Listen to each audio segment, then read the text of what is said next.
How's it going? Everyone alright? It's Sunday night, half eight, and I've decided to do a live moaning because, well, why not? Nothing else to do, is there? So I'm just going to sit here, let the notifications drop onto you. If you want to join in, feel free. I'm just logging in myself into my screen so I can see all the conversations and everything that's going on. If there's a problem with the sound or with everything, can you please let us know, and then I can start sorting out. One watching now, I think that's just me anyway because I'm on my laptop. Colour doesn't look too good. Alright. Yeah, so anyway, Everton 1, Watford 0. Everyone happy with the result? Everyone happy with, the way the team played? Let's say your views, let's say your opinions. Yeah, I mean, I'll wait for a few more to drop in and I'll give you my opinions. I'm not going to give a score because I hate doing that, because everyone goes, you give him a 4, what do you give him a 5 for, and all this later, so I'm not going to bother. So all I'm going to do is just give you my opinions on how each one played, and hopefully you'll do the same. So I'll give it, 20 seconds to get some more views, so hurry up, I'm waiting.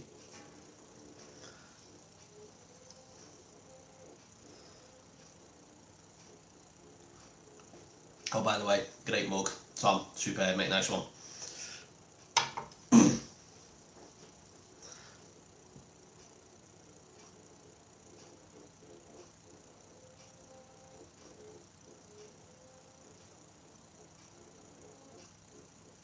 Oh, I'm quiet. Hopefully there's more people watching. Anyway, good evening, it's Dave on a Sunday night for the GrandOldTeam. Great big moaning. So without further ado, I'm going to go and run through my opinions on each of the players. I said this before, I'm not going to give scores because I can't be arsed with that because it's just a pain. So starting with, let's go. I've got this written in front of me and my laptop, so I'm just putting this in front.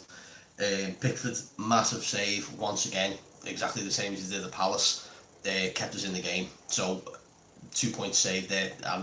Didn't have a lot to do, but we had the point where Watford hit the bar in the first half, gave us a little bit of a rattle, but I didn't think we were in any kind of worry in the back there. Coleman, as usual, played really well, plenty of energy, plenty of running from him, and deputised well on the left when coming in for Luca Dean, who picked up that knock. Hopefully Luca Dean, going on to him now, Luca Dean was just absolutely fantastic, and he'll be dreaming about that ball to Bernard for the goal, because that was absolutely superb. Bracewell into Stevens, yeah, if you've seen it, go find it on YouTube, near enough the same. I'm so wound up with Paul Merson though. He said, oh, he just played the ball over the top. It wasn't, mate, he picked him out and it was a cracking ball, and if you don't agree with that, mate, you need to just stop watching football from now on and just get back and booze it or whatever. Centre backs were Keane and Mina, and both solid, and Mina just edged it for me, but solid foundation to build on, especially with Mina when we've all worried about his injuries and his his track record, and he's got a bite to him. He was a constant thorn in people's sides there, and he was needly a lot, and he was getting in everyone's face, and it was great to see, and it was about time someone at Everton finally does that. Someone just dropped me a quick message there. Thoughts on Ribery? I've been out all day, so it's just new to me. Is he linked on a free transfer or something to us? Alright, what is he, about 34 now or something like that? Be interesting, but where would you play him? Is that like trying to get Rooney back and just to link with us on a free? Okay, interesting, nice one. Like, if it's on free, then yeah, and he'd have to be playing for next to nothing as well. Oh, if it's a Daily Star link, then fine, fair enough. I don't think that's going to happen at all then. When's the transfer window closed for that? Is that this week, 30th, or the end of the month? Let us know in the comments. Going back to what I was saying, Bernard, silky little bugger, love him. And we've all been waiting for him to actually take a shot once he's beat the defender, once he's cut inside. Cheers at the end of the month. We've been waiting for Mina to come in. We'll start again. Waiting for Bernard to cut in on the defenders and take a shot, and we've waited so long for that, and it's finally paid off for him. Hopefully that's what he continues to do, because he was an absolute nuisance all day, and it was great. Richarlison, a little bit worried about Richarlison. yesterday, not overly concerned, but I think it was just because of the team we were playing against that there was a bit of a worry. Whether it was just a bit of nerves or whether it was just a bit of, the fact that we were playing the snake shakers again, who knows. But, it'll come good. He's had a long, he had a long summer. He had a really long summer with the Copa America and everything else. So I'm not too worried. He might have a bit of burnout. He might just still need a little touch of a break. Fine. I've got no worries over that. Andre Gomez and Gbamin, as a pair of them, solid unit, to pair of them. I'll get to Calvert-Lewin's in a minute, mate, because I've got a page and a half written down about Calvert-Lewin. No, I haven't. But for Gomez and Gbamin, solid. I thought Gomez, plenty of running all the way through. But is Richarlison just a bit thick? It does seem like a temperament issue with him at times. I think he just gets a bit wound up when games aren't going his way. But that he's a young kid. That'll come with experience, and his attitudes will start to change. But don't worry about that. Genie, Gbamin, superb. I don't know what everyone was worrying about. I think last week was baptism of fire for him, unfortunately, coming in under the circumstances with Schneiderlin going off. I wouldn't be too worried about that. He played really well. A couple of odd little straight passes, which he, again, shouldn't be worried about. He's got plenty of time to get composed and get used to the run of the season and everything else. It's the second game, and he played really well. There was a lot of great passing movements, a lot of great pockets of play where we were just passing it between ourselves and just getting out of trouble so easy. And Gbamin was part of that. Alright, he's not Idrissa Gueye, but who is, apart from Idrissa Gueye? You know what I mean? There's a different type of lad, and he just seems to want to get the ball moving as well. Even with Gomez pushing the ball on and Gomez wanting to run with the ball, which was, we haven't seen a lot of that. We've seen more of him trying to put passes into pockets of play and stuff like that, but sound happy with that. Sigurdsson, again, another day off. Another off day for him. It's just a little bit weird with Sigurdsson. But again, could be just getting up to speed with the game again. That's all it is. I think match fitness we're fine. Match sharpness, that's what we're lacking. And that's what we need to get ourselves sorted with. That'll come in the next couple of games. So I've got no worries really with Sigurdsson in the end. Calvert-Lewin, I think this lad needs to start being a lot more selfish. He is a great team player. He works his socks off. He loves, wants to try and win the ball in the air as much as possible. But I noticed a lot yesterday. A lot of his jumps were so mistimed. And he's trying to jump for an header, and the ball's gone, or the ball's nowhere near him, and he's jumping, and it's either too early, too late. And I think he just needs to settle down and look at the example of Moise Kean when he come on. Moise Kean had 2-3 attempts in about 10-15 minute spell that he was on, which was more than Calvert-Lewin had in the whole game, which unfortunately shows the complete difference in their games. One's a very selfish striker, and one wants to work for the team and run his arse off, which is fine. But there's still, I think Calvert-Lewin needs to bring goals to his game, but if we ever did decide to go back to a 4-4-2, I'm sure Keane and Calvert-Lewin will complement each other so well. So we'll wait and see. It could be like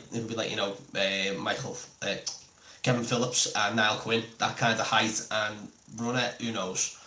Let's go through some of your questions. What do you think of any potential youth players coming through, getting a go near the future, like Lewis Gibson? Do you think Moise Kean should start next game? Colin Chong, thanks, Paul. Yeah, I think the centre half thing is still all right for the moment. I don't think Gibson really needs to be thrust into it unless it's absolutely necessary. Moise Kean, should he start next game? Yeah, why not? Give him 60 minutes, and then if the game's not going our way, give Calvert-Lewin the extra 30. I think the way we did it yesterday was exactly how we should have done it, and I think that's how it will be for the next few weeks, few months, just to get Moise Kean acclimatised to playing in the league. What did they make of the flags? Superb. You saw the atmosphere, you've seen the videos. I put a video up ourselves from the Upper Gladys. It was brilliant. The atmosphere just changed as well. It was quiet during the game, it was a bit flat, but the whole game was flat anyway. Flag wise though, I thought it was excellent. You know, everyone's gone, oh, it's their cop-IT and stuff like that. No, it's creating an atmosphere. It's something that the club and Goodison has lacked for so long, that anything, just give us something that gives you that spark. You know, the sirens was one thing, you know, that was one change, and then you bring in something else. How many kids love that? That's the thing. You know, how many kids have all been like, you know, since the Red Shirt won the Champions League, they've been going, oh, I might sway towards being a cop-out and stuff like this. No. You give them that, you give them those moments as well. All right, we're not winning anything yet, but you give them those moments, and then gives them those moments of hope and the intensity that Goodison can bring. Then yeah, I don't think flags every week. That's just silly. Probably cost a bomb as well. But just do it periodically. Yeah, okay. Bigger games, really big games. You know, Christmas time. You know, New Year, end of the season. Do it in those kinds of quarterly steps. Then fine. Yeah, all for it. Think of something new. Not an issue with it as such, but if you're going to do it with something a bit more substantial and cheap-chested. Exactly, it is that. It exactly like it just needs a tweak. You know, we've done banners before game. Yeah, we really have. Yeah. Sorry, I'm talking on my own. Normally Paul's next to me talking. Hurry up, Paul, and give me something to talk about. Give us your thoughts on what did you think of the game. You know, obviously I've given you my spin on the players and stuff like that. I thought first half we were in control. We should have had 2 or 3 early on, and then the second half, I don't know, something just seemed to change. Almost seemed to change after the goal. Me and Adam were talking about this yesterday. The game seemed to change a little bit once the goal went in, and we sort of stepped back. But it's almost like Watford put themselves on the offensive again and started to attack, especially with Delafeu, until he dived. Mate, that you're just going to ruin yourself with Evertonians. People like you. Do you know what I mean? The second half, I thought the referee did not help. It was absolutely garbage.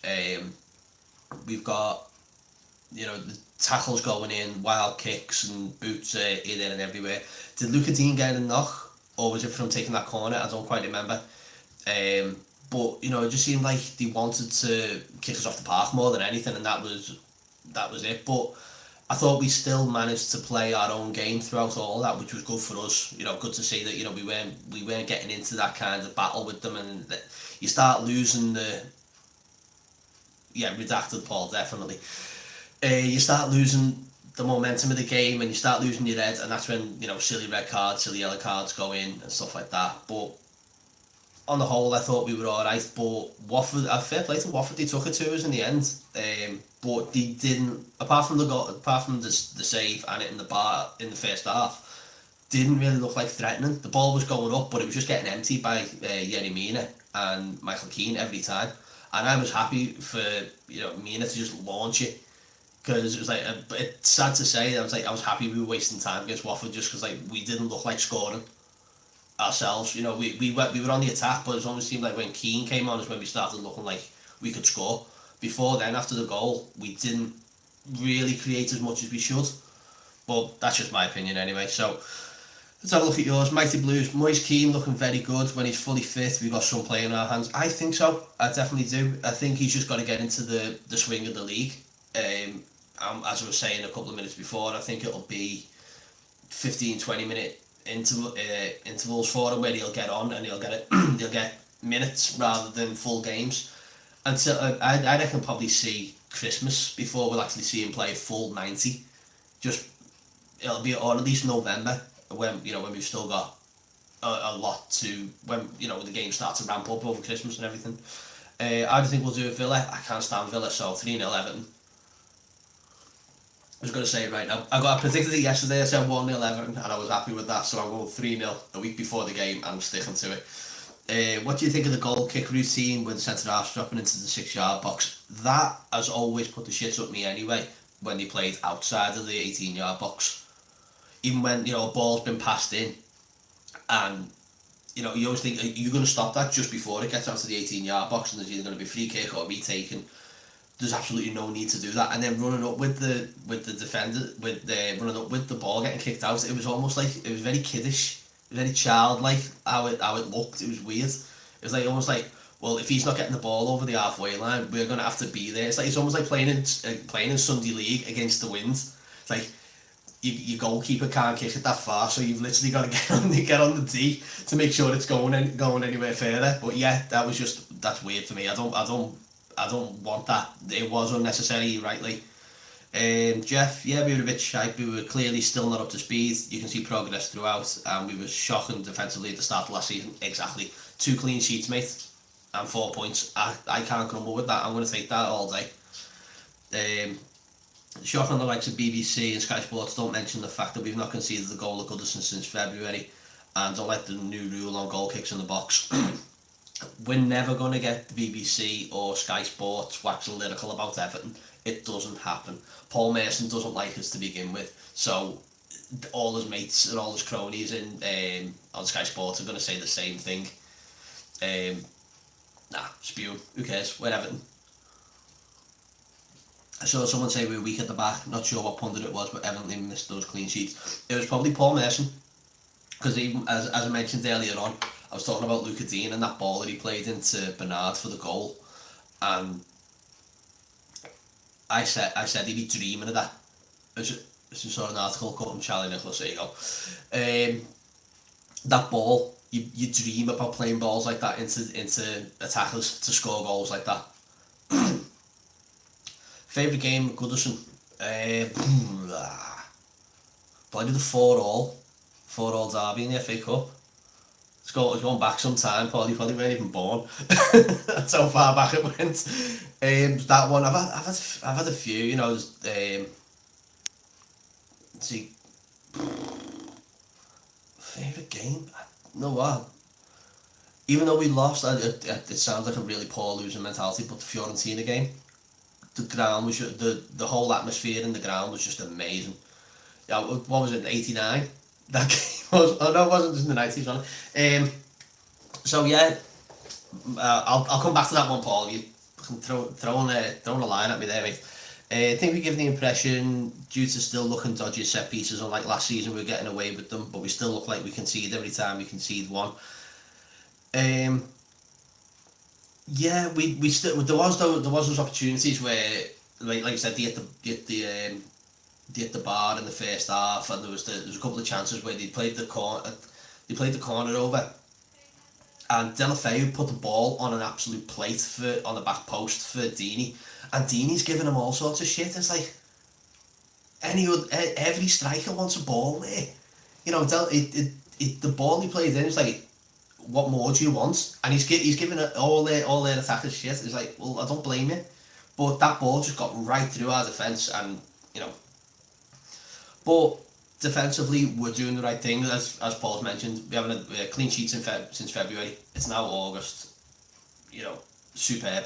Long may it continue. Hopefully, Mina and Keenan are developing that relationship that him and Keenan Zuma had.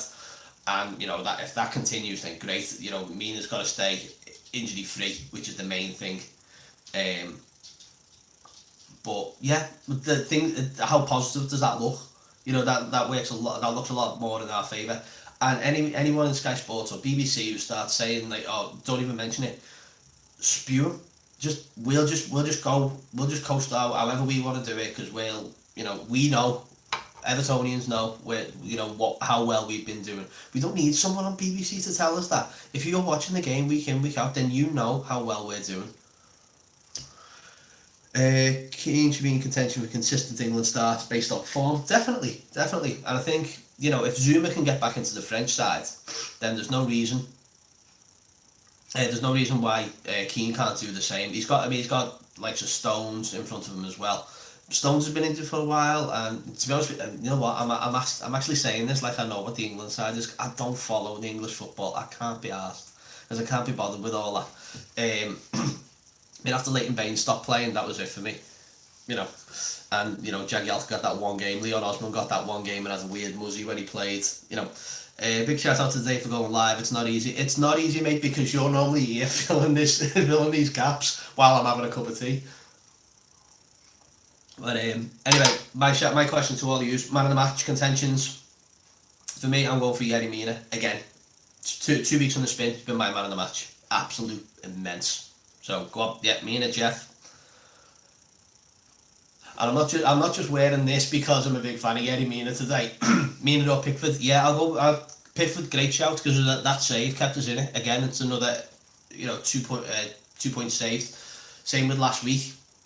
It was a point dropped, but could have been a lot worse.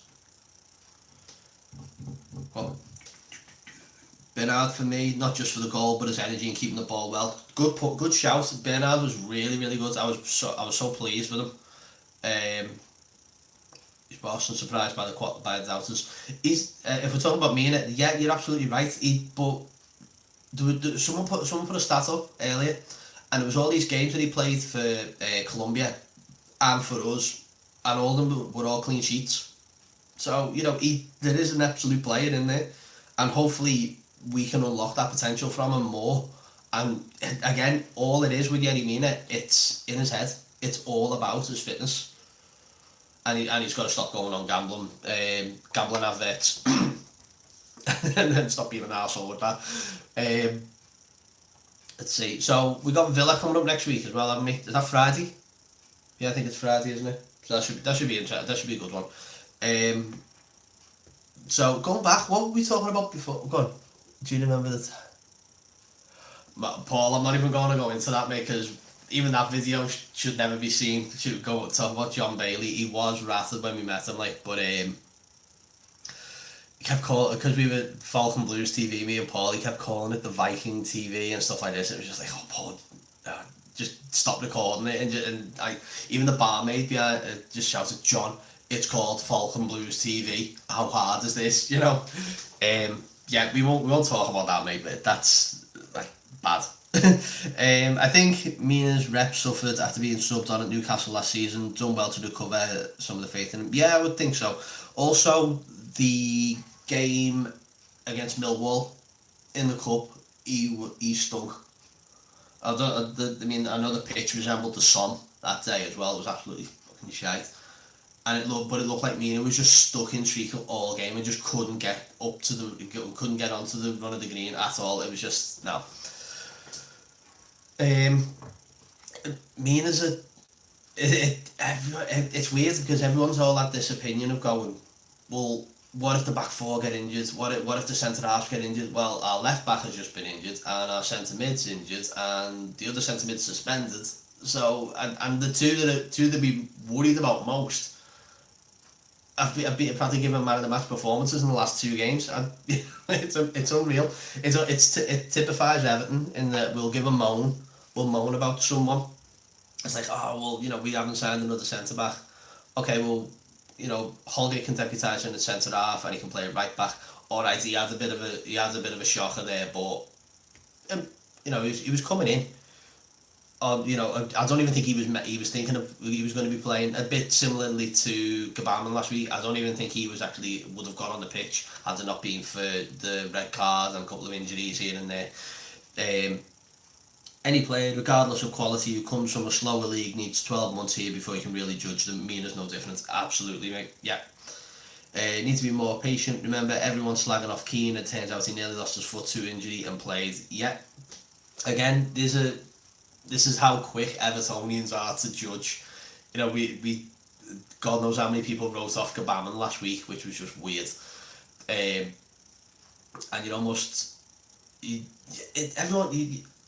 I'm going to try and give a good example of this one because it's something I've noticed.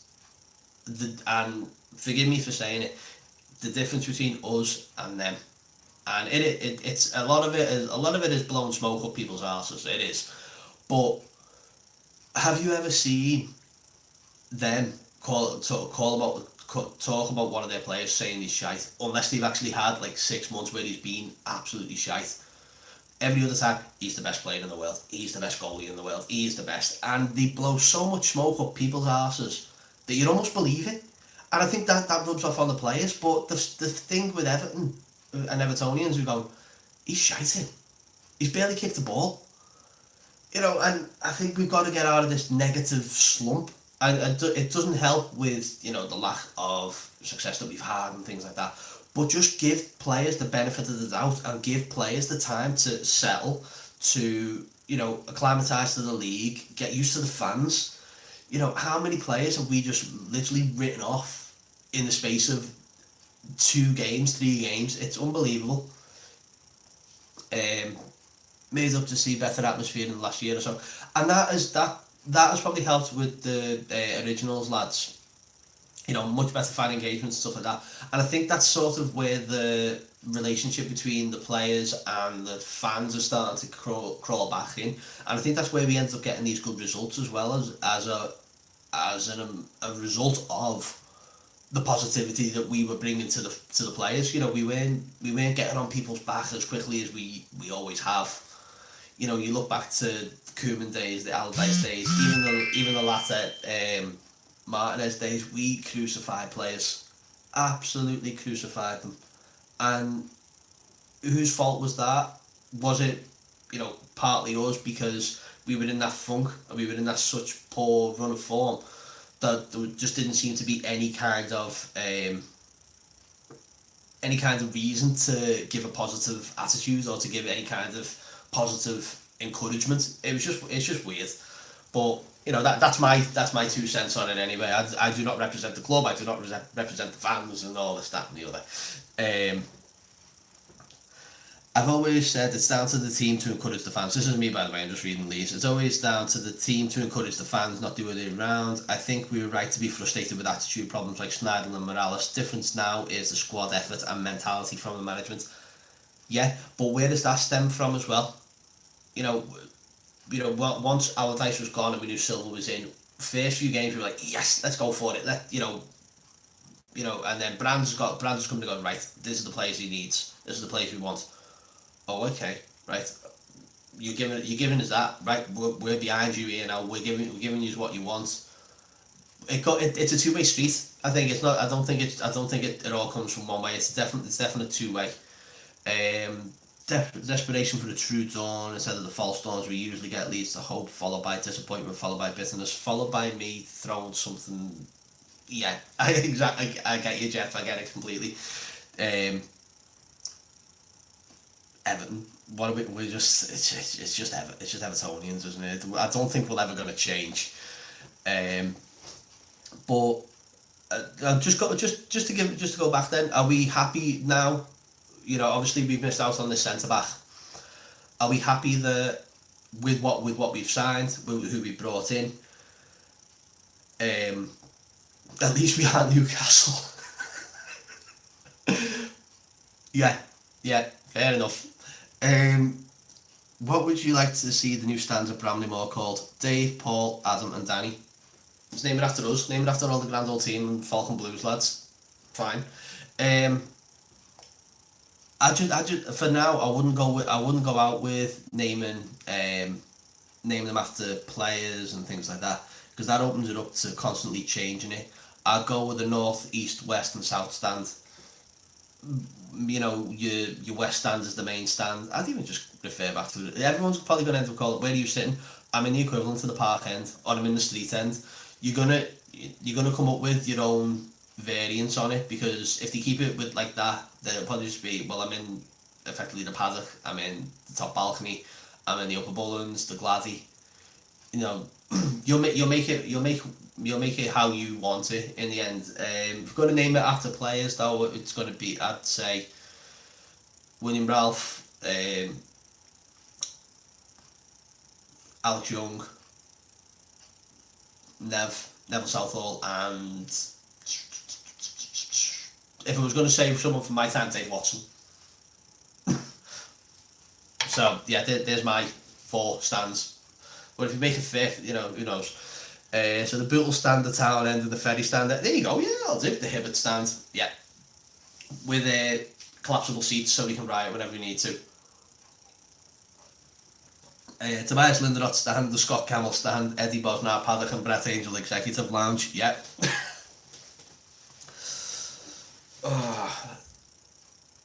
The Klaus Thompson end. Yeah, I'll have that one. Adam did some videos about, spoke to some people about Bramley Moore yesterday. I've not watched through them yet. I've still got to edit them and put them all in this week. What's your thoughts on it? What do you when do you think, realistically, how long? Kuko Martinez, stand fuck off. Realistically, how long do you think it'll be for us to be in there? I've said 24, 25.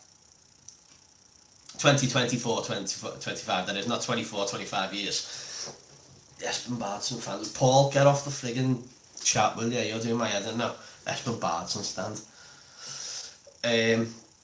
Yeah, I reckon at least 6 years from now, because it's going to be I reckon 18 months before everything's dredged and all drained out and the whole thing, before anything's stable enough to be, putting the stands in there myself. But again, how gutted are you going to be when you leave Goodison?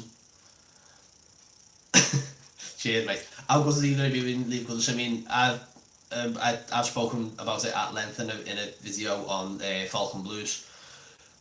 I'm from Walton. My mum and dad live on Goodison Road, still do. And for me, walking out the door, and not just me, my brother as well, walking out that front door, turning right and going, there's Goodison. 500 yards up the road. Which was sort of giving me mum and dad's address away there. But looking out the front door and just seeing Goodison every morning, it's like, and then you speak to people on here and on social media and stuff like that, and they've gone, well, I live in America. I live in, I live down south, so I don't get to Goodison as much as I want to. That's something that I've always taken for granted. I've took that for granted for so long. And it's only when the real ground moves have started to come into place. We've had Walton Park, we've had the Tesco, we've had the ring road down by the tunnel, King's Dock, everything else. And I've never really been worried about it at the time because of, as I mentioned the fan engagement was a lot more with this. It's been a lot more centred around the fans. It's not just being, there's your stand, there's your pen and paper, fill it in, do you want it, yes or no, like the ones that Johnson has had previously. This one has just been from the ground up. This has just gone, right, Everton, we're moving grounds, this is what it's going to look like, what do you want out of it, and then, but a lot of people have gone, well, what are you going to do with Goodison, and what are you going to do with, the L4 area? And to see that as well, to see what's going to happen to the area where my mum and dad live, the area where I've grown up, and just the rejuvenation of the likes of County Road and Kirkdale and Walton, and to the lesser, possibly Anfield as well, because it'll stretch that far. Once that comes in, there'll be investment and the area will blossom again, and that, I can't wait to see that. I'm probably more excited about that than I am about the ground right now, because I want to see more of that. I know it's not Dan Majors involved with it. I think it's another architect or another group. So I want to see a lot more of that in the coming weeks, in the coming months, and then that's got my support all the way through it. I can't wait to see that. Go back to some more of your questions. Yeah, gutted but compensated by being the only team in Liverpool that has a stadium in the city centre. Yeah, but we've got two stadiums in Liverpool, mate. They're both ours. Next year we'll start by readying the dock. Will take a year, then 2 to build the stadium. Jeff, I wish I had your optimism, mate, but I think 4 or 5 years max. Wonder if the statues are going to stay. If so, do they put any outside the new ground? Apparently, Joe, it will cost them more to move the Holy Trinity statue to Bramley Moor than it would to build a new one, if that makes sense. So for all the planning permission and everything else, apparently it will cost more to move that particular one to the dock than it would to just build a fresh one down at the dock. So interesting. I think there will be. I think they'll redo the Holy Trinity one. I think they'll do that down there. I think they'll probably redo Dixie. I think we'll probably see maybe an Alec Young one, maybe a Sharpie, maybe a Nev. If it's anything like the poster that's coming out, the GrandOldTeam are building, there's that many different people that you would want to see as a statue outside Goodison. Mark Ottaker, El Barrett, just randoms, yeah. But anyone like that, you know who you want to see as a statue, and then I think we'll just wait and see on that one. But statue wise, yeah, I think I've answered that one. Now that's the official plan. I've heard them say open for 23 season. Fair enough. Let's go for it then. But I think in that time, as I've already mentioned when we were talking with Adam yesterday, we need to be hitting the ground running there. We can't just be going into a ground like now, like one we've got now, and in the situation that we're in now as well. Who would you like to see us sign in January, except for an obvious centre back? Messi, Ronaldo, partner for Moise Keane. Now, realistically, I think the centre back is the main one. I don't think there's any real concern anywhere else unless we've covered at right back. I think maybe a left back cover for Luca Dean, especially if this injury is I don't know how bad the injury was. I think hopefully it was just precautionary, but maybe just bringing in a left back. I mean, selling Anthony Robinson was a bit of a weird one.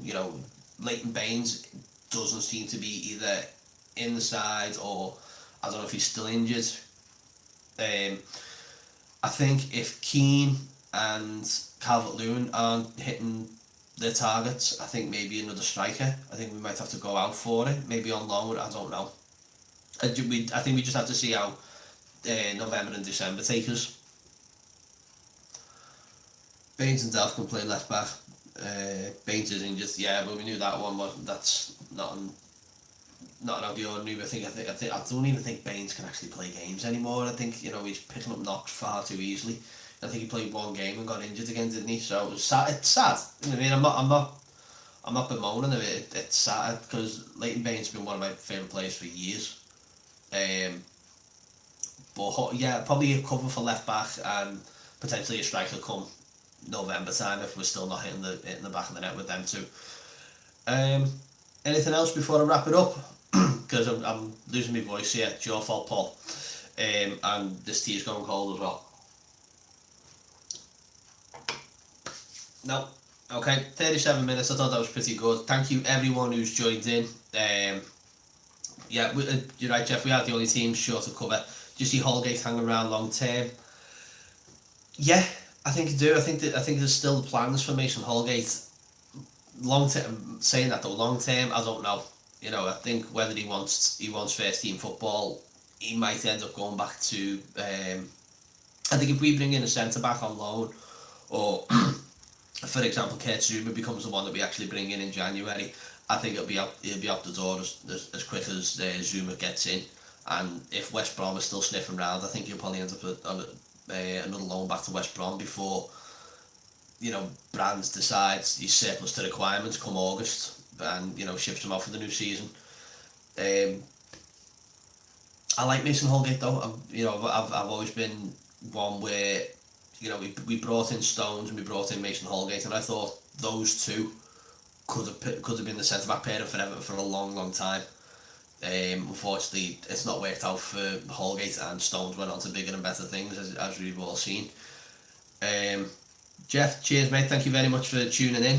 Hopefully another 3 points Friday and we go top of the league for the day. Yep, sound.